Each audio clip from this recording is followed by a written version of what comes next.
Hello friends, मैं Priyanka exam T20 channel में आप सभी का स्वागत करती हूँ। तो जो भी बच्चे गवर्नमेंट एग्ज़ाम की प्रिपरेशन कर रहे हैं, खासकर यूपीपीएससी आरओ या आरओ एग्ज़ाम के लिए, उनके लिए ये वीडियो बहुत ही महत्वपूर्ण है। आप इस वीडियो से जुड़ के जानकारी ले सकते हैं और इस एग्ज़ाम की प्रिपरेशन और भी अच्छी कर सकते हैं। जैसे कि कुछ बच्चे बहुत पहले से प्रिपरेशन कर रहे होंगे, रिव्यू ऑफिसर की, असिस्टेंट रिव्यू ऑफिसर की एग्ज़ाम भी दे चुके होंगे, बट कुछ न्यू बच्चे हैं जिनको इसकी जानकारी नहीं है। उनकी जानकारी के लिए वीडियो है, या फिर और भी बच्चे सिलेबस को बहुत अच्छे से जान सकते हैं। तो आरओ मतलब कि रिव्यू ऑफिसर, समीक्षा अधिकारी, और असिस्टेंट रिव्यू ऑफिसर मतलब कि एआरओ का एग्ज़ाम जो है सहायक समीक्षा अधिकारी, इन दोनों पोस्ट के लिए एक एग्ज़ाम होता है जो यूपीपीएससी कराती है। इसमें रिटन एग्ज़ाम के पैटर्न की मैं आज बात करने वाली हूँ, और जो भी बच्चे इसकी प्रिपरेशन कर रहे हैं वो इस वीडियो को बहुत ही ध्यान से देखें।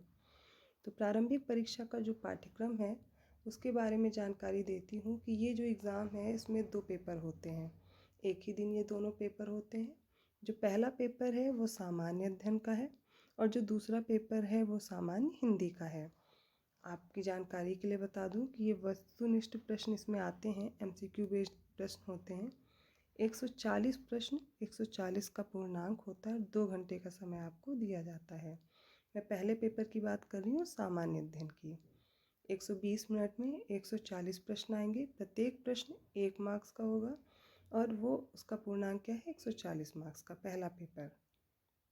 जो सेकंड पेपर है वो सामान्य हिंदी का है। इस सेकंड पेपर की जो समयावधि है वो 1 घंटे की है। 60 मिनट में आपको 60 प्रश्न दिए जाते हैं, और इसका भी पूर्णांक 60 मार्क्स है। मतलब 3 घंटे में आपको ये 2 पेपर देने होते हैं, एक साथ नहीं होते हैं, अलग अलग टाइम पीरियड पे होंगे, अलग अलग टाइम पे होते हैं। और इन प्रश्न में आप देख रहे हैं 140 मार्क्स का जीएस का है, सामान्य अध्ययन का, और 60 जो पूर्णांक दिया हुआ है, टोटल 200 मार्क्स का पेपर होता है। पहली बात तो ये क्लियर हो गई। ओके, अब अगर मैं बताऊं सामान्य अध्ययन का सिलेबस क्या है, तो आप लोग देखेंगे कि इसमें जो टॉपिक दिए गए हैं, पहला है सामान्य विज्ञान, फिर है भारत का इतिहास, भारतीय राष्ट्रीय आंदोलन, भारतीय राज्यतंत्र, अर्थव्यवस्था एवं संस्कृति। अगला टॉपिक है भारतीय कृषि, वाणिज्य एवं व्यापार, जनसंख्या, पर्यावरण एवं नगरीकरण। भारतीय परिप्रेक्ष्य में ही ये प्रश्न आपसे पूछे जाएंगे। अगला है विश्व भूगोल तथा भारत का भूगोल और प्राकृतिक संसाधन। फिर अधुनातन, राष्ट्रीय तथा अंतर्राष्ट्रीय महत्वपूर्ण घटनाक्रम से प्रश्न होंगे। सामान्य बौद्धिक क्षमता से प्रश्न दिए जाएंगे। उत्तर प्रदेश से भी प्रश्न काफ़ी अच्छे पूछे जाते हैं, जैसे कि उत्तर प्रदेश की शिक्षा, संस्कृति, कृषि, उद्योग, व्यापार एवं रहन सहन और सामाजिक प्रथाओं के संबंध में विशिष्ट जानकारी। ये जो सामान्य अध्ययन का आपको सिलेबस में बता रही हूँ, इसको और अच्छे से समझने के लिए आप प्रीवियस ईयर पेपर ज़रूर लगाएं, क्योंकि प्रीवियस ईयर के जो पेपर हैं, जो पिछले पेपर्स पूछे गए हैं, उनके प्रश्न से आप एक आइडिया ले सकते हो, एक अंदाज़ा लगा सकते हो कि कैसे प्रश्न इस पेपर में पूछे जाते हैं और किस तरह की तैयारी की आपको ज़रूरत है। तो ये हमने सिलेबस डिस्कस किया है सामान्य अध्ययन का। अब अगर अगला मैं डिस्कस करूँ पेपर, तो वो है सामान्य हिंदी का, है ना।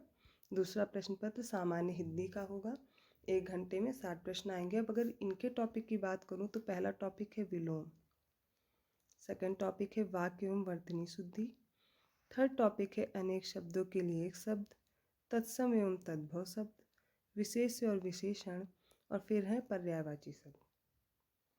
हर टॉपिक से 10 प्रश्न होंगे। ऐसे करके टोटल 60 प्रश्न आएंगे हर टॉपिक से, और 60 मार्क्स के टोटल मिला के 200 मार्क्स हो गए। इन्हीं से आपके इस प्रश्न को पूछा जाएगा, इस प्रश्न पत्र को। ये प्रारंभिक परीक्षा का पाठ्यक्रम है। इसके बाद जब आप इसको क्वालिफाई करते हो तो आपको एक और एग्ज़ाम देना होता है, मुख्य परीक्षा। उसका पाठ्यक्रम मैं आपसे बाद में डिस्कस करूँगी। अभी मैंने प्रारंभिक परीक्षा का पाठ्यक्रम बताया है। जो भी बच्चे इस एग्ज़ाम की तैयारी करना चाहते हैं या और भी कोई जानकारी लेना चाहते हैं, तो आप मुझे नीचे कमेंट कर सकते हैं। आगे जो वीडियोस आपको मिलेंगे उसमें प्रीवियस ईयर पेपर की एनालिसिस होगी, जिसके ज़रिए से आप आगे प्रिपरेशन कर सकते हो, आगे के एग्ज़ाम के लिए तैयारी कर सकते हो। मॉक टेस्ट भी आपके लिए ऑर्गेनाइज़ किए जाएंगे, आप साथ में जुड़कर बहुत अच्छी से तैयारी कर सकते हो। तो जो भी बच्चे प्रिपरेशन कर रहे हैं आरओ या आरओ के लिए, तो इस वीडियो को लाइक करें, शेयर करें। अगर आपको और कोई जानकारी चाहिए तो आप कमेंट कर सकते हैं। धन्यवाद।